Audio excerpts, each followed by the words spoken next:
Hello and welcome to All 24 News World News Program. I'm your host Islam Said, and up next are tonight's top stories. The Qassam brigades are set to release three Zionist prisoners today, Saturday, while the occupation is expected to free 90 Palestinians, and Hamas also confirmed it will stick to the ceasefire if the occupation does.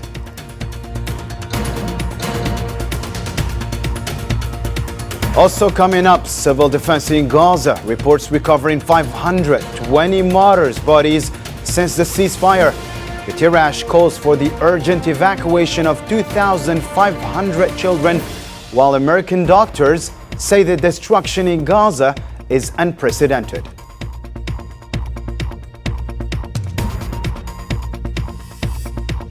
Next up, 2 dead and many wounded in Zionist raids on Lebanon's Bekaa Valley.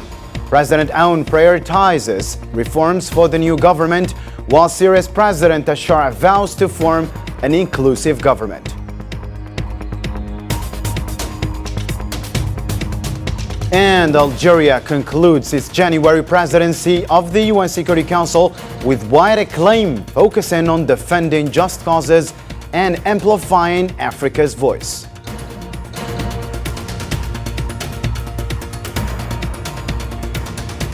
Welcome back to the details. First off, in our news file, the Qassam brigades, the military wing of the Hamas movement, announced it will release 3 Zionist prisoners on Saturday.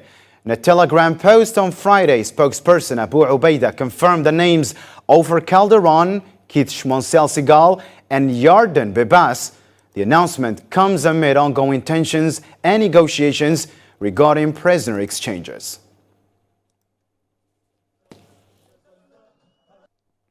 The prisoners' media office, announced that 90 Palestinian prisoners will be released from Zionist occupation prisons on Saturday as part of the 4th phase of the exchange deal.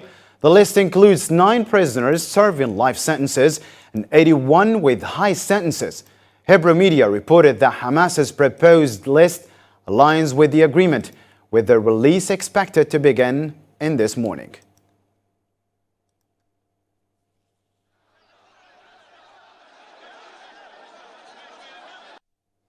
The Qassam brigades, the military wing of the Islamic Jihad movement, aired footage of the 3rd batch of the Zionist occupation prisoners being handed over in Gaza as part of the 1st phase of the exchange deal.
We have just seen aired footage by the Quds Brigades, the military wing of the Islamic Jihad movement. We move on to a similar note. Released Palestinian prisoners described conditions in Zionist occupation prisons as a war no less brutal than in Gaza. Those freed in the third exchange batch under the ceasefire agreement said that the occupation commits grave crimes against thousands of Palestinian detainees. The present administration has waged a fierce war on prisoners, not less than that waged against the people of Gaza and our people in the West Bank. The prisoners tremendously suffer on a daily basis, and we call on every person with living conscience to pay attention to detainees in prisons. The situation was very difficult because the administration in Aufur prison waged a fierce war against us. It was the case in all prisons, yet in Aufur the war was brutal. They were hitting us with batons, with their feet and their hands. They did not leave any means that they didn't use against us. In the same context, Hamas reaffirmed its commitment to the ceasefire agreement, provided the occupation abides by it. Spokesman Hazem Qasem stated on Friday that assassinations have failed to weaken the movement or create an administrative vacuum.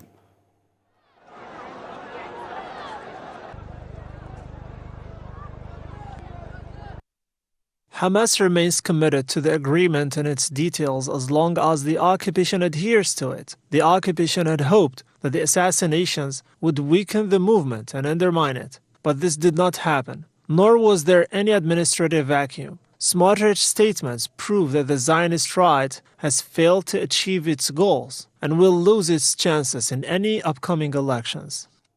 Similarly, Hamas spokesman stated that the movement's leaders were martyred in battle, not assassinated. He emphasized that their identities were confirmed before the announcement and denied that their deaths would weaken the movement.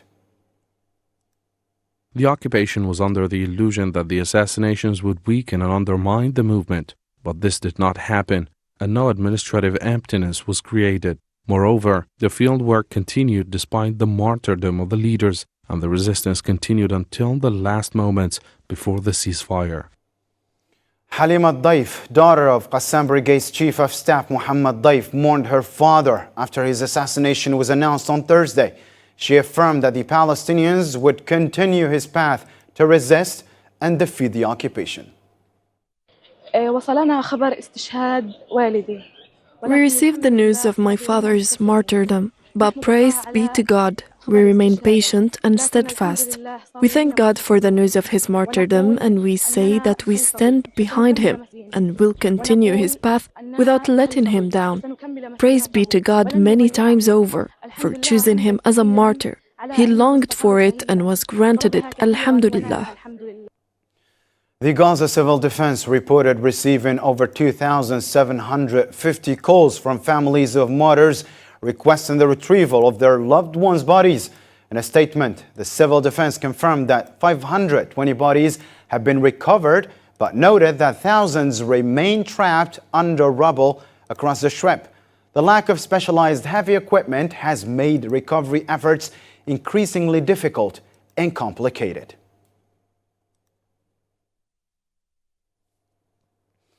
The Gaza Civil Defense appealed to mediators to pressure the Zionist occupation to allow the entry of essential equipment.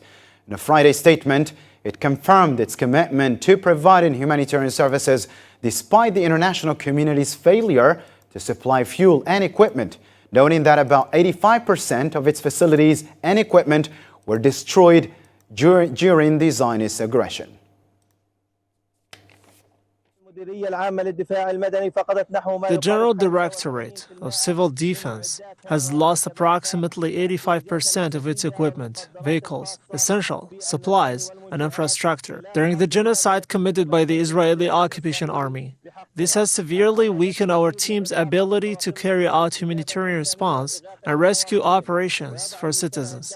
This situation places the international community, the United Nations, and their humanitarian and relief institutions before an urgent moral and humanitarian duty to support and assist the civil defense in order to resume its vital role in providing essential humanitarian services. Still with Palestine-related news, UN Secretary General Antonio Guterres has called for the urgent evacuation of 2,500 children from the Gaza Strip for life-saving treatment. In a post on X platform, Guterres cited American doctors who warned that the children are at risk of death within weeks. He emphasized the need for immediate evacuation, ensuring they can return to their families. The World Health Organization had previously reported that over 12,000 patients were awaiting medical evacuation before the ceasefire began. I was deeply moved by the testimonies and impressed by the dedication of 4 American doctors that have worked in Gaza. 2,500 children must be immediately evacuated with the guarantee that they will be able to return to their families and communities. American doctors who worked in Gaza for 15 months said that the destruction caused by the Zionist occupation is unmatched in other conflict zones. In a statement after meeting UN Secretary General Guterres, they warned that the health sector, including medical personnel, was targeted, and the siege and closure of crossings have exacerbated the suffering by blocking vital medical and food supplies.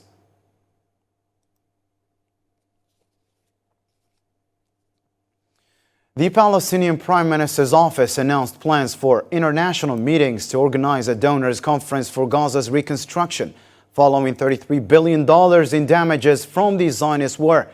Prime Minister Mohammed Mustafa confirmed the establishment of an independent reconstruction authority for transparency and efficiency, with the Emergency Operations Room for Gaza already operational through joint committees.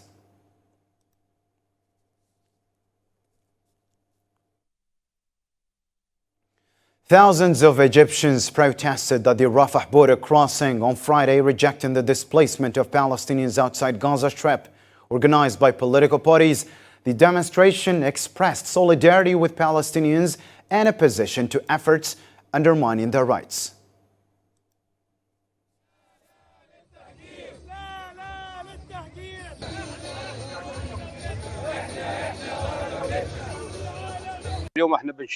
Today we participate in the protests in solidarity with the Palestinian people, and we say no to any displacement of Palestine or Gaza at the expense of Egypt on the land of Sinai. And as you can see, the entire Egyptian people are present, political parties, sheikhs and tribes. From this place and in front of the eastern borders of beloved Egypt, we declare and support President Abdel Fattah al-Sisi always and forever in his confrontation with the forced displacement of our Palestinian brothers and the liquidation of the Palestinian conflict at the expense of the Palestinian people. The United Nations Relief and Works Agency for Palestine Refugees, UNRWA, warned against the Zionist decision to restrict its activities in the occupied Palestinian territories. In a Friday statement, UNRWA urged the occupation to suspend the decision, emphasizing that it would severely impact humanitarian efforts in Gaza and worsen the already dire situation. If UNRWA's work is interrupted, if UNRWA is not allowed to continue to bring and distribute supplies, then the fate of this very fragile ceasefire is going to be in a risk and is going to be in jeopardy. A full implementation of the Knesset laws across the OPT seeking to prevent UNRWA from delivering services will have catastrophic consequences on the lives and futures of Palestine refugees. In a similar response or reaction, the World Health Organization urged the Zionist occupation to lift the ban on the United Nations Relief and Works Agency for Palestine Refugees, UNRWA.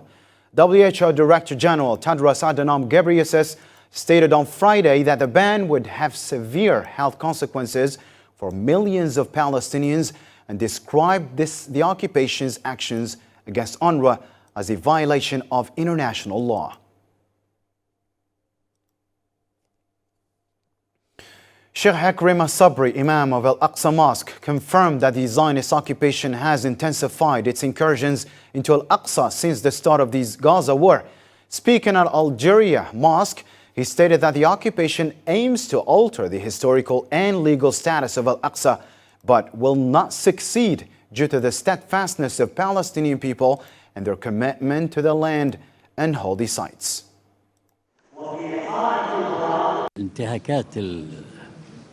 The extremist Jews' violations of Al-Aqsa are a daily occurrence, especially on Fridays and Saturdays. They storm Al-Aqsa and have intensified their incursions, particularly after the Gaza war, exploiting the general situation to seize control of the mosque. We reaffirm our legitimate right, firmly established by Allah, decreed from above the seven heavens, that Al-Aqsa belongs solely to Muslims.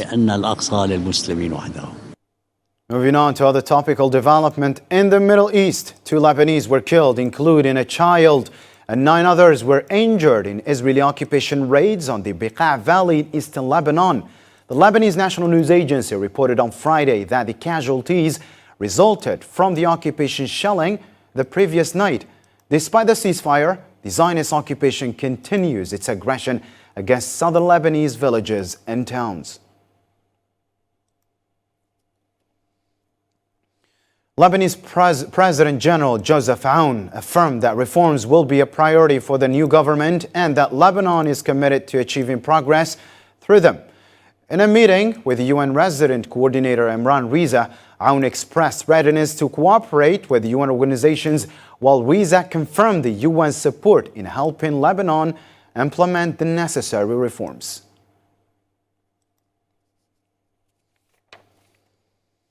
Shifting focus to another development now, Syria's interim President Ahmed al-Shara pledged to form an inclusive government to lead the country until free and fair elections are held. In his first televised speech since his appointment, al-Shara also promised to establish a preparatory committee for the National Dialogue Conference and issue a constitutional declaration.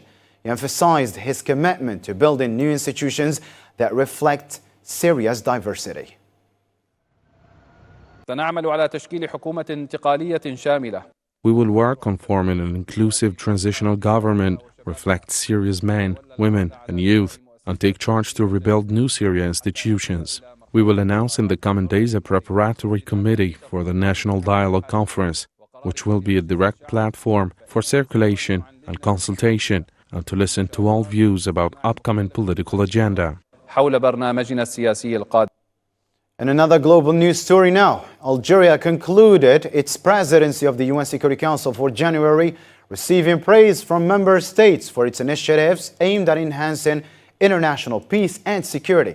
During its tenure, Algeria highlighted key issues such as the Palestinian cause and the fight against terrorism in Africa. Algeria will hand over the presidency to China for February, while its non-permanent membership continues until the end of this year.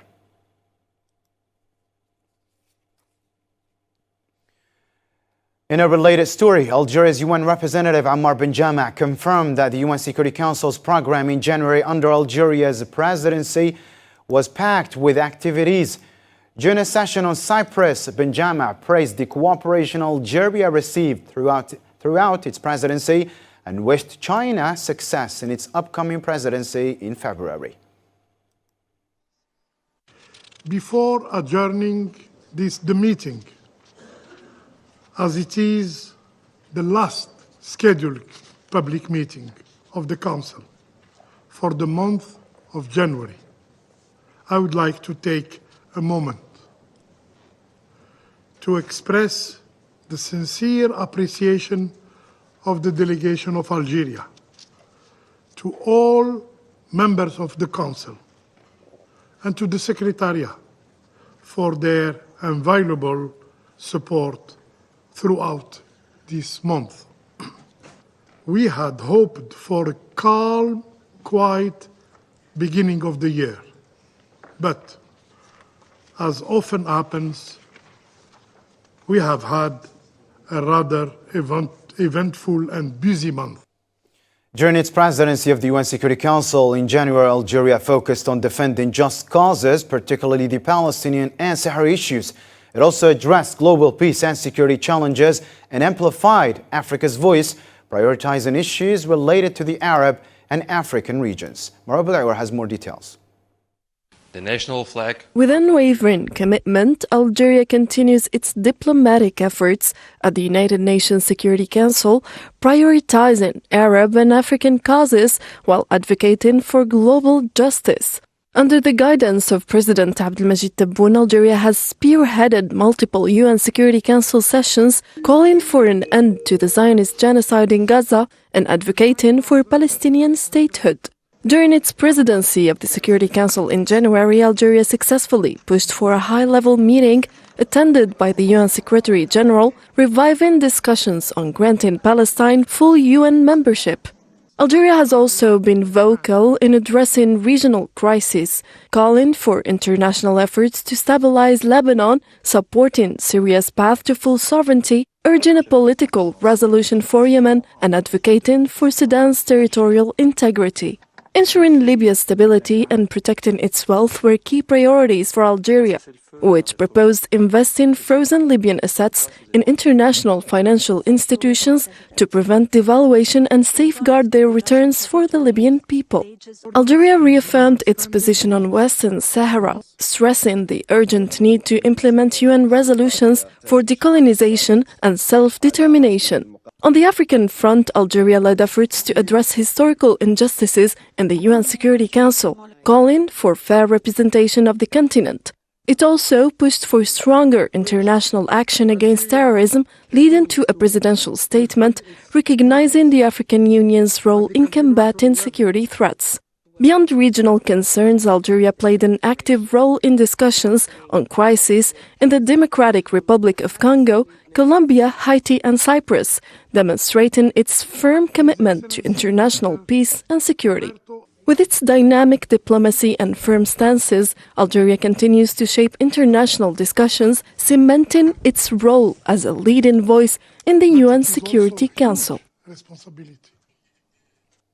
Still with Algeria's related news, in his capacity of Special Representative of the President of the Republic, Abdelmajid Tebboune, Communication Minister Mohamed Maziane was received Friday in the capital of Guinea-Bissau by the President of the Republic, Omar Sissoko Embalo, to whom he handed over a written message from President Tebboune.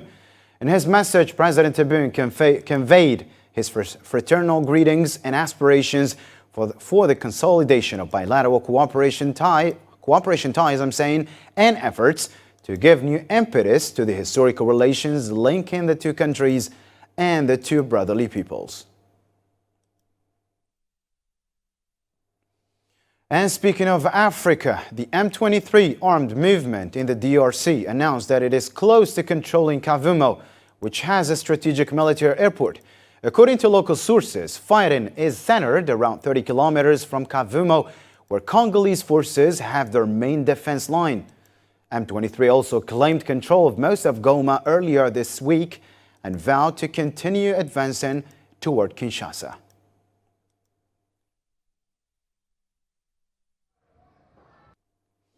And in the latest updates on this file, the crisis in Eastern Democratic Republic of the Congo is worsening, with the M23 movement declaring control over Goma.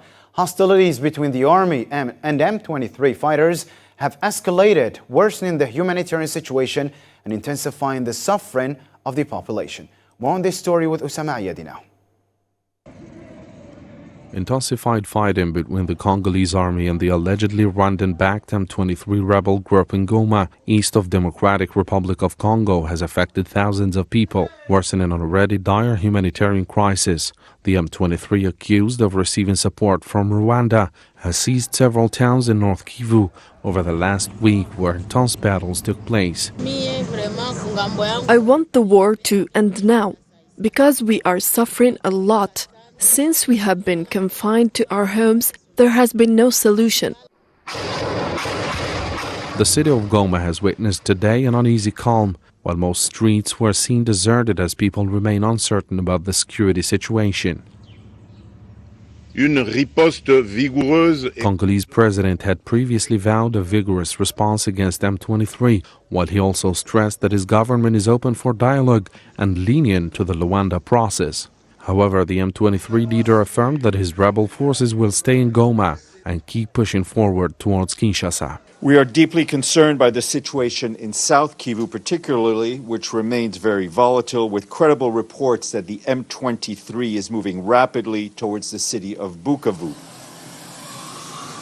The humanitarian situation in the city of Goma remains dire. UN agencies warn of rapidly deteriorating conditions, with people facing hunger, disease, and violence. Over 26 million people in the Democratic Republic of Congo are experiencing acute hunger, according to the World Food Programme, while overcrowded displacement camps struggle to provide basic necessities. The conflict has disrupted aid delivery, leaving vulnerable populations without food, clean water, or medical care. People are really running out of food, clean water, medical supplies, and that's a big concern. So the supply chain has really been strangled at the moment. If you think about land access, air access, when everything is closed down.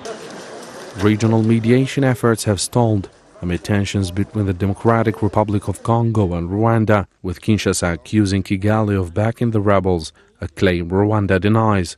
As civilians endure the brunt of the violence, humanitarian organizations are calling for urgent international action to address the crisis and prevent further suffering. Without immediate intervention, the people of Eastern Democratic Republic of Congo face an increasingly bleak future. And that wraps up our news program for tonight. See you next time.